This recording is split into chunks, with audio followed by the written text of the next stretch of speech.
जय हिंद दोस्तों, कैसे आप सभी का स्वागत है आपके अपने परिवार ज्ञान ज्योति पर। हम लोग कर रहे हैं क्लास 7 का हमारे अतीत। इससे पहले का एक चैप्टर हम देख चुके हैं। आज है दूसरा अध्याय जिसका नाम है नए राजा और उसके राज्य। तो आइए शुरू करते हैं। देखते हैं हम लोग एनसीईआरटी का हमारे अतीत क्लास 7 का क्या सब इसमें कुछ दिया गया है।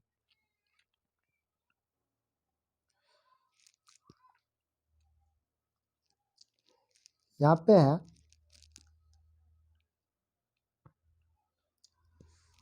7वीं शताब्दी के बाद कई राजवंशों का उदय हुआ।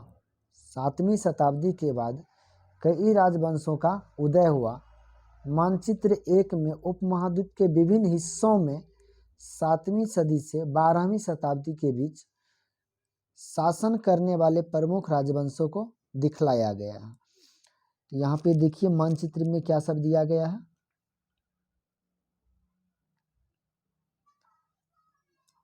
यहाँ पे देखिए मानचित्र में दिया गया प्रमुख राजवंश मानचित्र में। यहाँ पे इंद्रप्रस्थ जगह का नाम है। चाहमान एक राजवंश का नाम है। यहाँ पे गुर्जर प्रतिहास चंबल घाटी के आसपास। उसके बाद यहाँ पे प्रयाग बनारस। उसके बाद यहाँ पे राष्ट्रकूट वंश का शासन था जिसकी राजधानी मान्यखेत थी। उसके बाद नीचे में चोल वंश तुंगभद्रा नदी के आसपास। उसके बाद यहाँ पे देखिए चालुक वंश, ये क्षेत्र कलिंग का था। तो इस प्रकार से वो मानचित्र में उसके क्षेत्र को दर्शाया गया है। यहाँ पे देखिए पाल वंश का शासन था। तो आगे देखिए क्या सब दिया गया है। सो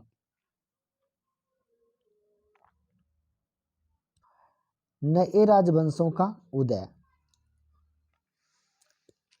कहते 7वीं सदी आते आते उपमहाद्वीप के विभिन्न भागों में बड़े भूस्वामी और योद्धा सरदार अस्तित्व में आ चुके थे। किस उपमहाद्वीप के बारे में बात कर रहा है? भारत के बारे में बात कर रहा है। 7वीं सदी आते आते विभिन्न भागों में बड़े भूस्वामी, भूस्वामी मतलब बड़े बड़े जमीन के जो मालिक हुआ करते थे उसी को क्या कहते हैं? भूस्वामी कहते हैं।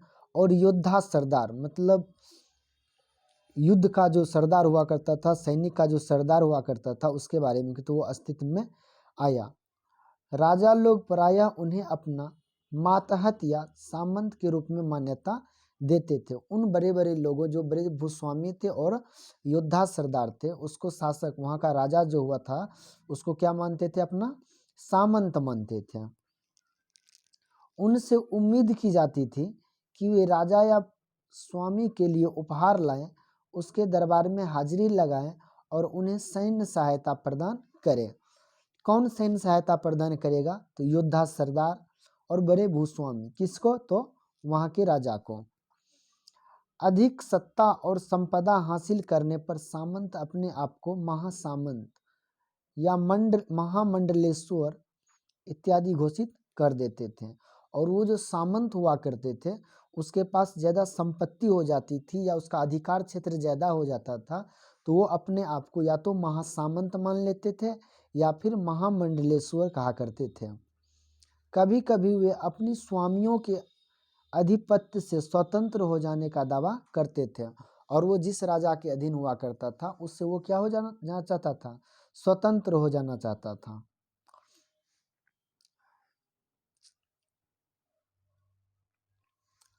आगे है इसी तरह का एक उदाहरण दक्कन में राष्ट्रकूटों का था। तो राष्ट्रकूट किधर था? तो दक्कन वाले क्षेत्र में। आगे मिलान करने के लिए है। शुरुआत में वे कर्नाटक के चालुक्य राजा के अधीनस्थ थे। कौन? तो राष्ट्रकूट वंश के जो शासक थे पहले कहाँ पे थे? वो कर्नाटक के चालुक्य राजा उसके अंदर में रहते थे, उसके अधीन रहते थे। 8वीं सदी के मध्य में एक राष्ट्रकूट प्रधान जिसका नाम था क्या? दंती दुर्ग ने अपने चालुक्य स्वामी की अधीनता से इनकार कर दिया। तो राष्ट्रकूट वंश का एक राजा था जिसका नाम थे दंती दुर्ग। वो क्या किए? चालुक्य वंश के जो राजा थे उसके अधीन रहने से वो क्या किया? मना कर दिया। उसे हराया और हिरण्यगर्भ अर्थात जिसका अर्थ होता है सोने का गर्भ नामक एक अनुष्ठान किया। अनुष्ठान मतलब कोई जाप यज्ञ, उसको कहते हैं अनुष्ठान किया। जब यह अनुष्ठान ब्राह्मणों की सहायता से संपन्न किया जाता था तो यह माना जाता था कि इससे याजक जन्मना क्षत्रिय न होते हुए भी क्षत्रिय के रूप में दोबारा क्षत्रियत्व प्राप्त कर लेगा। तो क्षत्रिय किसको कहते थे? जो सैनिक में भाग लेता था, युद्ध में भाग लेता था, उसको क्या कहते थे? सैनिक कहते थे।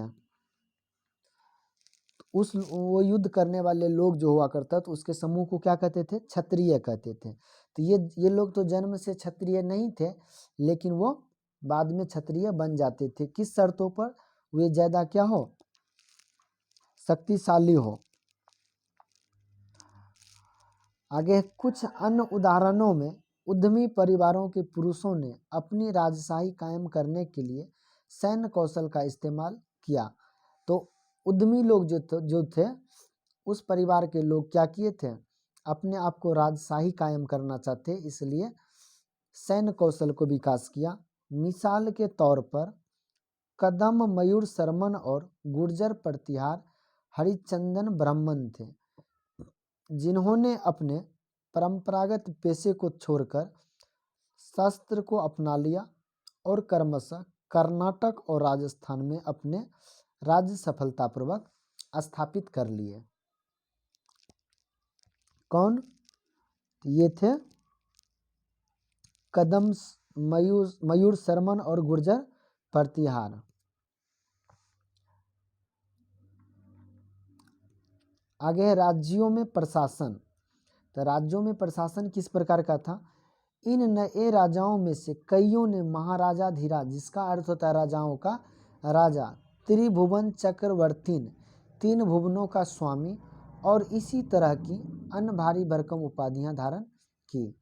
लेकिन इस तरह के दावे के बावजूद वे अपने सामंतों और साथ ही साथ किसान, व्यापारी तथा ब्राह्मणों के संगठनों के साथ अपनी सत्ता की साझेदारी करते थे।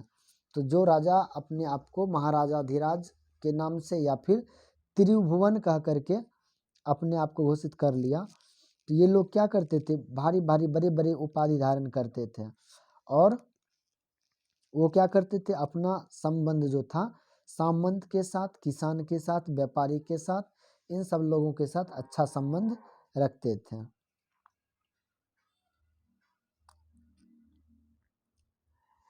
इन सभी राजाओं में उत्पादकों, अर्थात उत्पादक किसको कहा गया? किसान को, पशुपालक को, कारीगर को संसाधन इकट्ठे किए जाते थे इन सब से।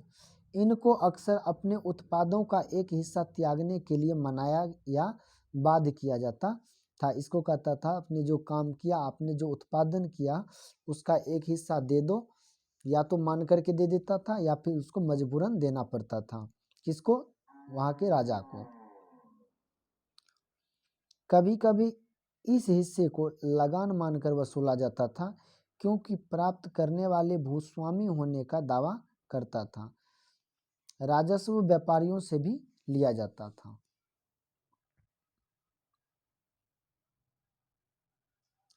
यहाँ पे 400 कर।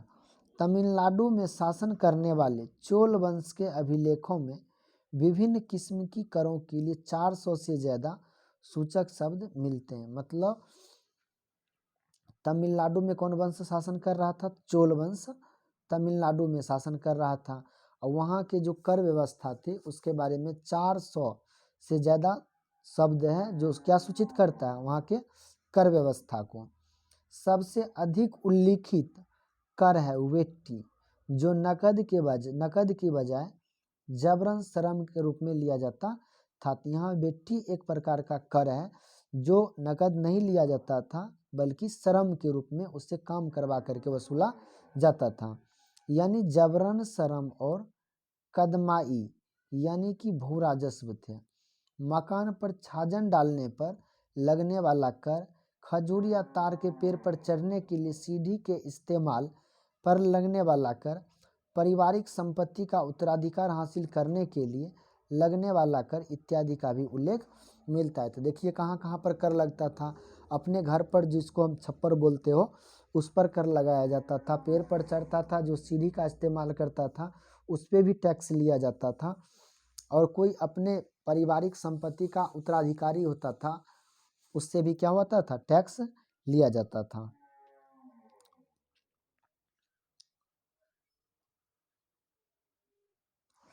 आगे ये संसाधन राजा की व्यवस्था का वित्तीय आधार बनते थे और ये जो टैक्स के रूप में पैसा जाता था वही वहाँ का राजा का क्या होता, आमदनी का स्रोत था। साथ ही मंदिरों और दुर्गों के निर्माण में भी इस्तेमाल होते थे। कौन, वो पैसा जो जाता था उससे या तो मंदिर का निर्माण होता था या दुर्ग का निर्माण होता था।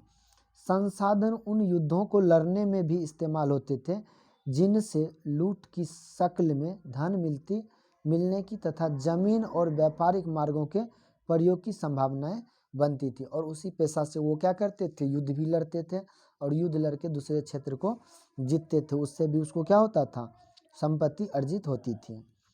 राजस्व वसूली के लिए पदाधिकारियों की नियुक्ति सामान्यतः प्रभावशाली परिवारों के बीच से की जाती थी। और जो राजस्व जो वसूलता था, टैक्स जो वसूलता था, प्रायः किस परिवार के लोग वसूलता था, जो प्रभावशाली हो, जो थोड़ा शक्तिशाली परिवार के लोग हों। और प्रायः ये वंशानुगत होती थी। सेना में भी ऐसा ही होता था। कई बार राजा के निकट संबंधी इन ओहदों पर होते थे। और ये जो पद था इस पर कौन हुआ करता था, या तो राजा के निकट के लोग, संबंधी के लोग हुआ करता था, या फिर कोई शक्तिशाली परिवार का लोग हुआ करता था, वो इस काम के लिए चुने जाते थे। आगे प्रशस्तियां और भूमि अनुदान। प्रशस्तियों में ऐसे ब्यौरे मतलब जानकारी होते हैं जो शब्द से सत्य नहीं भी हो सकते हैं, लेकिन ये प्रशस्तियां हमें बताती है कि शासक खुद को कैसे दर्शाना चाहते थे। मिसाल के लिए शूरवीर, विजयी योद्धा के रूप में अपने आप को राजा ये ऐसे दिखाना चाहते थे। ये विद्वान ब्राह्मणों द्वारा रची गई थी जो अक्सर प्रशासन में मदद करते थे।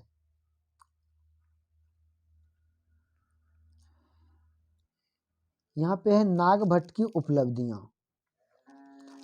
कई शासकों ने प्रशस्तियों में अपनी उपलब्धियों का बखान किया, मतलब अपनी उपलब्धि को लिखा। आपने पिछले साल गुप्त शासक चंद्रगुप्त के प्रशस्ति के बारे में पढ़ा है। संस्कृत में लिखी गई ग्वालियर मध्य प्रदेश में पाई गई एक प्रशस्ति में प्रतिहार नरेश नागभट्ट के कामों का वर्णन इस प्रकार किया गया है।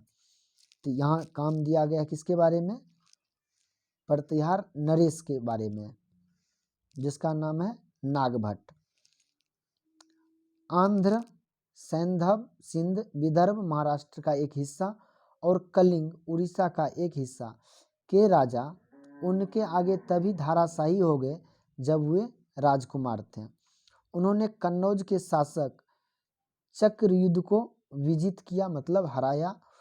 उन्होंने वंग बंगाल का हिस्सा, अनर्त गुजरात का हिस्सा और मालवा मध्य प्रदेश का हिस्सा, किरात वनवासी, तुरुस्क तुर्क, वत्स मत्स्य दोनों उत्तर भारत के राजाओं को पराजित किया। कौन पराजित किया, तो नागभट्ट के बारे में कहता है।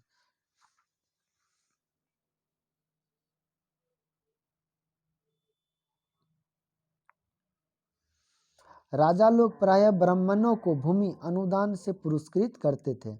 तो ब्राह्मण को जो पुरस्कार दिया जाता था, पुरस्कृत किया जाता था, भूमि को देकर के किया जाता था। ये ताम्र पत्रों पर अभिलिखित होते थे जो भूमि पाने वाले को दिया जाता था, यानी जिसको जमीन मिलता था सबूत के रूप में इस प्रकार के ताम्र पत्र लिख करके दिए जाते थे। यहाँ पे दिया गया है बॉक्स में, यह थोड़ा संस्कृत और थोड़ा तमिल में लिखा हुआ ताम्र पत्रों का एक संग्रह है जिसमें 9वीं सदी में एक शासक के द्वारा दिए गए भूमि अनुदान का उल्लेख है। जिन करियों से ये पत्र जुड़े हैं उन पर राजसी मुहर लगी है, जो यह बतलाने के लिए है कि यह एक प्रमाणिक दस्तावेज है। तो ये दस्तावेज का काम करता था ये ताम्रपत्र। वो जो भूमि दान के रूप में दिया जाता था, किसको दिया जाता था, तो वो दिया जाता था वहाँ के ब्राह्मणों को। तो क्या दिया जाता था, यह चोलों के द्वारा, चोल वंश के द्वारा दिए गए एक भूमि अनुदान के तमिल भाग का एक अंश है, एक हिस्सा दिया गया। किस प्रकार से ये चीज दिया जाता था भूमि दान में। कहता है हमने मिट्टी के मेरे बनाकर साथ ही कांटेदार झाड़ियां लगाकर भूमि की सीमाओं को चिन्हित किया। जैसे कोई खेत होता है तो खेत का सीमा होता है, उसी को या तो यहाँ पे झाड़ी लगा दिया जाता था या फिर उसको मिट्टी से उसको घेर करके उसको मेरे के रूप में बना दिया जाता था। इस भूमि पर ये चीजें हैं, फलदार वृक्ष, और इसके अंदर जो कुछ भी हुआ करता था उसका नाम लिख दिया जाता था। पानी, भूमि, बगीचे और फलोद्यान, पेड़, कुएं, खुली जगह, चारागाह, एक गांव, बौबी, चबूतरे, नहरें, खाइयां, नदियां, दलदली जमीन, हौज, अन्नागार, मछलियों के तालाब, मधुमक्खियों के छत्ते, गहरी झीलें, ये सब चीज़ इसके अंदर हुआ करता था, वो सब का भी मेंशन कर दिया जाता था। जिसे यह भूमि मिलती है वह इससे कर वसूली कर सकता है, वह न्यायाधिकारियों द्वारा जुर्माने के तौर पर लगाए गए कर वसूल सकता है।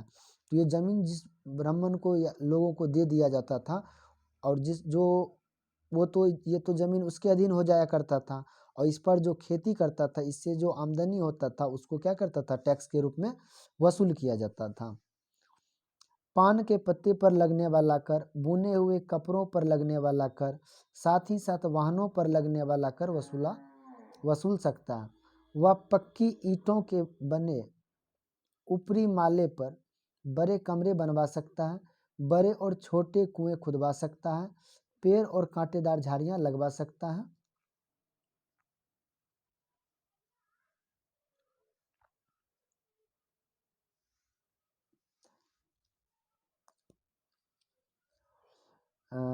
जरूरी हो तो सिंचाई के लिए नहर बनवा सकता है।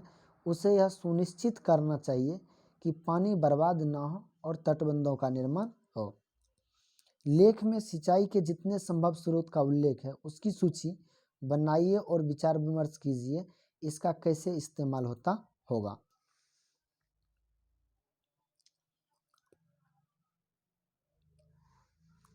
12वीं सदी में एक बृहत संस्कृत काव्य की रचना किया गया जिसमें कश्मीर पर शासन करने वाले राजाओं का इतिहास दर्ज है। इसे कलहन नामक एक रचनाकार द्वारा रचा गया। कलहन ने अपना वृत्तांत लिखने के लिए शिलालेखों, दस्तावेजों, प्रत्यक्षदर्शियों के वर्णन और पहले के इतिहास समेत कई तरह के स्रोतों का इस्तेमाल किया। प्रशस्तियों के लेखकों से भिन्न वह अक्सर शासकों और उसकी नीतियों के बारे में आलोचनात्मक रुख दिखलाता। आलोचनात्मक का मतलब उसके विरोध से संबंधित बात को दर्शाता है, इसलिए 12वीं सदी के लिए यह एक असाधारण ग्रंथ था। तो यहाँ से क्वेश्चन क्या बनता है, तो कश्मीर के इतिहास के बारे में किसने लिखा था? कश्मीर के इतिहास के बारे में लिखा था कलहन ने लिखा था। और ये किस भाषा में लिखा गया था? ये संस्कृत भाषा में लिखा गया था। इतना ही क्वेश्चन इससे बन सकता है। आगे, धन के लिए युद्ध। आपने गौर किया होगा कि इसमें से प्रत्येक शासक राजवंश का आधार कोई क्षेत्र विशेष था। वे दूसरे क्षेत्रों पर भी नियंत्रण करने का प्रयास करते थे।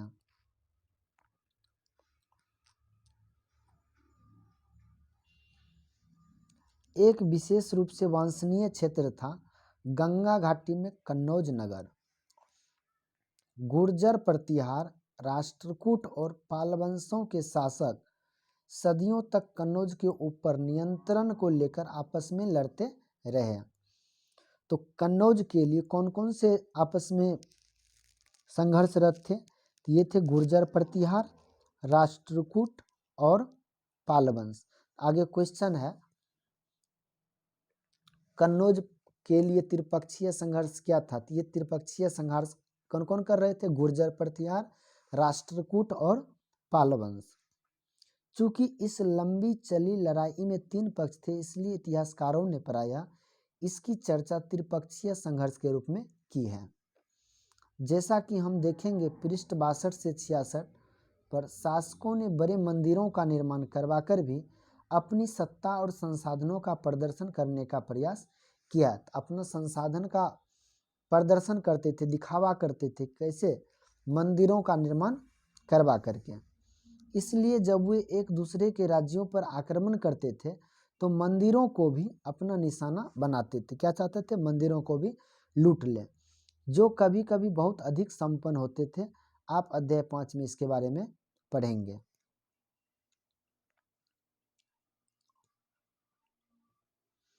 अफगानिस्तान के गजनी का सुल्तान महमूद, तो मोहम्मद गजनी कहाँ का था? सुल्तान महमूद ऐसे शासकों में सबसे प्रसिद्ध है। उसने 997 से 1030 ईस्वी तक शासन किया और अपने नियंत्रण का विस्तार मध्य एशिया के भागों, ईरान उपमहाद्वीप के उत्तर पश्चिमी हिस्से तक किया। वह लगभग हर साल उपमहाद्वीप पर हमला करता था। उसका निशाना थे संपन्न मंदिर, जिसमें गुजरात का सोमनाथ मंदिर भी शामिल था। तो वो क्या करते थे? निशाना बनाते थे मंदिर को लूटने का। कौन? सुल्तान महमूद। कहाँ के थे? अफगानिस्तान के थे। महमूद जो धन उठा ले गया, उसका बहुत बड़ा हिस्सा गजनी में एक वैभवशाली राजधानी के निर्माण में खर्च हुआ। तो महमूद वो धन लूट करके कहाँ ले गया?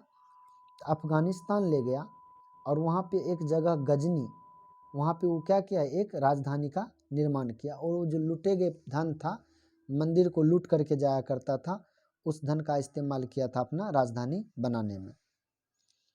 सुल्तान महमूद अपने द्वारा जीते गए लोगों के बारे में कई बातें जानना चाहता था और उसने अल बरनुई नामक एक विद्वान को इस उपमहाद्वीप का लेखा जोखा लिखने का काम सौंपा था। तो यहाँ पे एक शब्द है अल बेरुनी। अल बेरुनी किसके साथ आया था? तो महमूद के साथ आया था और महमूद का जो लेखा जोखा था वो अल बेरुनी लिखा करता था। अरबी में लिखी गई उसकी कृति, अल बेरुनी ने कौन सी पुस्तक लिखी? किताब अल हिंद। आज भी इतिहासकारों के लिए एक महत्वपूर्ण स्रोत है। अल बेरुनी ने इस तैयार करने के लिए संस्कृत के विद्वानों से परामर्श किया।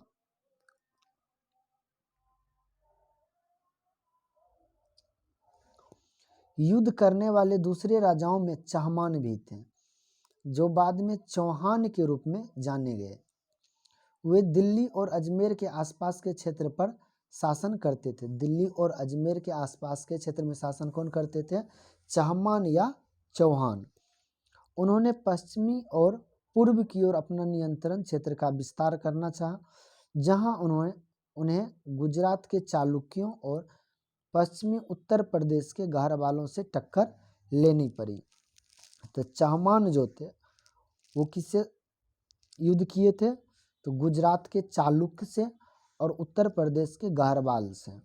चहमानों का सबसे प्रसिद्ध शासक था पृथ्वीराज तृतीय, जो 1168 से 1192 तक शासन किया, जिसने सुल्तान मोहम्मद गोरी नामक अफगान शासक को 1191 में हराया, लेकिन दूसरे ही साल 1192 में उसके हाथों हार गया।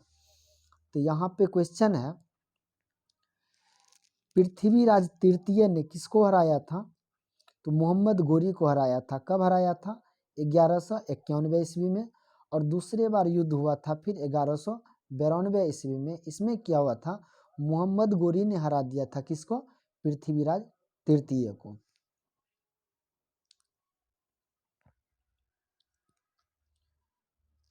यहाँ पे चोल शासक के बारे में दिया गया है, चोल राज का एक नज़र।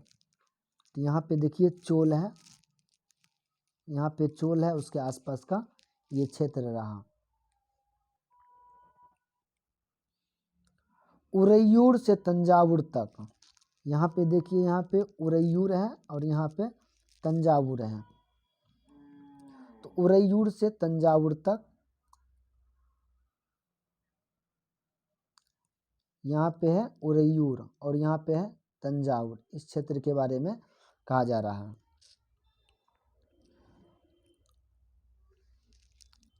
कहता है चोल वंश सत्ता में कैसे आया। कावेरी डेल्टा में एक क्षेत्र था, कावेरी डेल्टा का क्षेत्र, कावेरी और कावेरी नदी का डेल्टाई क्षेत्र में मुटरियार नाम से प्रसिद्ध एक छोटे से मुखिया परिवार की सत्ता थी। तो कावेरी डेल्टा क्षेत्र में किसकी सत्ता थी? मुटरियार नाम के एक प्रसिद्ध मुखिया के परिवार का।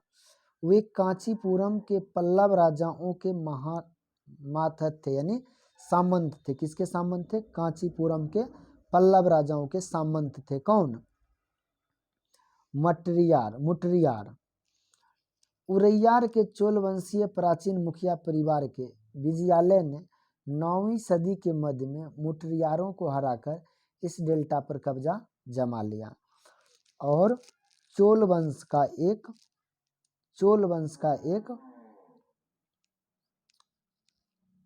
था जिसका नाम था सामंत, जिसका नाम था विजयालय। वो क्या किया? अब कावेरी डेल्टा वाले क्षेत्र पर अधिकार कर लिया। उसने वहां तंजावुर शहर और निशुंभ सुदिनी देवी का मंदिर बनवाया। कौन? विजयालय ने। विजयालय के उत्तराधिकारियों ने पड़ोसी इलाकों को जीता और उसका राज अपने क्षेत्रफल तथा शक्ति दोनों रूप में बढ़ाता गया। दक्षिण और उत्तर के पांडियन और पल्लव के इलाके इस राज्य का हिस्सा बना लिए गए। राजराज प्रथम जो सबसे शक्तिशाली चोल शासक माना जाता है, तो सबसे शक्तिशाली चोल शासक कौन था? राजराज प्रथम 985 में राजा बना और उसी ने इसमें ज़्यादातर क्षेत्रों पर अपने नियंत्रण का विस्तार किया। उसने साम्राज्य के प्रशासन का भी पुनर्गठन किया। राजराज के पुत्र कौन थे? राजेंद्र प्रथम ने उसकी नीतियों को जारी रखा। कौन सा नीति? अपने क्षेत्र विस्तार की नीति को। उसने गंगा घाटी, श्रीलंका तथा दक्षिण पूर्व एशिया के देशों पर हमला किया। इन अभियानों के लिए उसने एक जल सेना भी बनाई थी। तो जल सेना किसने बनाई थी? राजेंद्र प्रथम ने बनाया था। भव्य मंदिर और कांस्य मूर्ति कला। राजराज और राजेंद्र प्रथम दोनों चोल वंश के शासक थे। द्वारा बनाए गए तंजावुर और गंगई कोंडचोलपुरम के बड़े मंदिर स्थापत्य और मूर्तिकला की दृष्टि से एक चमत्कार हैं। चोल मंदिर अक्सर अपने आसपास विकसित होने वाली बस्तियों के केंद्र बनाए गए। ये शिल्प उत्पादन के केंद्र थे। ये मंदिर शासकों और अन्य लोगों द्वारा दी गई भूमि से भी संपन्न हो गए थे। इस भूमि की उपज उन सारे विशेषज्ञों का निर्वाह करने में खर्च होती थी जो मंदिर के आसपास रहते थे और उसके लिए काम करते थे, जैसे पुरोहित, मालाकार, बावर्ची, मेहतर। ये देखिए मंदिर है, इस प्रकार का भव्य मंदिर का निर्माण हुआ करता था। कौन सा मंदिर है? यहाँ बॉक्स में दिया गया है, गंगई कोंडचोलपुरम का मंदिर। छत जिस तरह से क्रमशः पतली होती गई उस पर गौर करें। बाहरी दीवारों को सजाने के लिए पत्थर की जो प्रतिमाएं अलंकृत की गई, अलंकृत मतलब सजाया गया, उन्हें भी देखिए।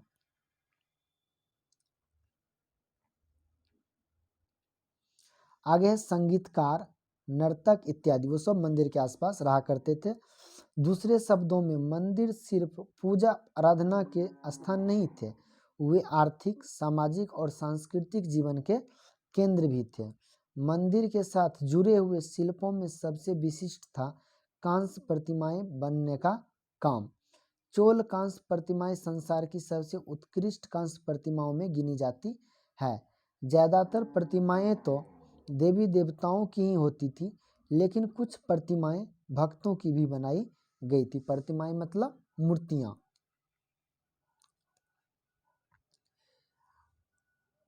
और कृषि और सिंचाई के बारे में दिया गया है। इस प्रकार की कांस्य प्रतिमाएं बनाया जाता था। चोलों की कई उपलब्धियां कृषि में हुए नए विकासों के माध्यम से संपन्न हुई।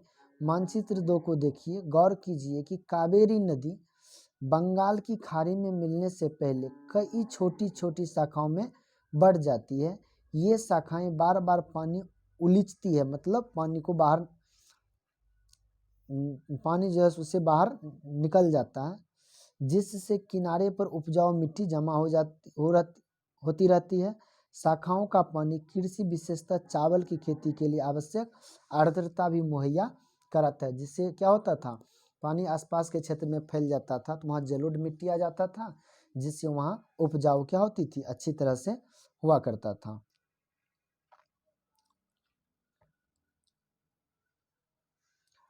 हालांकि तमिलनाडु के दूसरे हिस्से में कृषि पहले ही विकसित हो चुकी थी, पर 5वीं या 6ठी सदी में आकर ही इस इलाके में बड़े पैमाने पर खेती शुरू हो पाई। कुछ इलाकों में जंगलों को साफ किया जाना था और कुछ दूसरे इलाकों में जमीन को समतल किया जाना था। डेल्टा क्षेत्रों में बाढ़ को रोकने के लिए तटबंध बनाए जाने थे और पानी को खेती तक ले जाने के लिए नहरों का निर्माण होना था। कई क्षेत्रों में एक साल में 2 फसलें उपजाई जाती थी। किधर? तमिलनाडु वाले क्षेत्र के बारे में बात कर रहा है। इसको देख चुके हैं, चोल की कांस्य प्रतिमाएं। इसको देखिए, बॉक्स वाला पढ़ते हैं। 9वीं शताब्दी तमिलनाडु का एक जलद्वार हौज से नदी की शाखाओं में पानी के प्रवाह को जरिए नियंत्रित किया जाता था। इस पानी से खेत सींचे जाते थे। तो नदी से इसमें क्या होता, पानी इकट्ठा होता था और इस पानी से क्या होता था, सिंचाई होता था। कई जगहों पर फसलों की सिंचाई कृत्रिम रूप से करना जरूरी था। सिंचाई के लिए कई पद्धतियां अपनाई जाती थी। कुछ इलाकों में कुएं खोदे गए, कुछ अन्य जगहों में बारिश के पानी को इकट्ठा करने के लिए विशाल सरोवर बनाए गए। सरोवर मतलब तालाब बनाए गए। स्मरण रहे कि सिंचाई के काम में योजना की जरूरत होती है, जैसे श्रम और संसाधनों को व्यवस्थित करना, इन कामों की देखरेख करना और यह तय करना कि पानी का बंटवारा कैसे किया जाए। ज़्यादातर नए शासकों, साथ ही साथ गांव में रहने वाले लोगों ने इन गतिविधियों में सक्रिय रूप से दिलचस्पी दिखाई कि पानी को कहाँ खर्च करना है और किस प्रकार से करना है।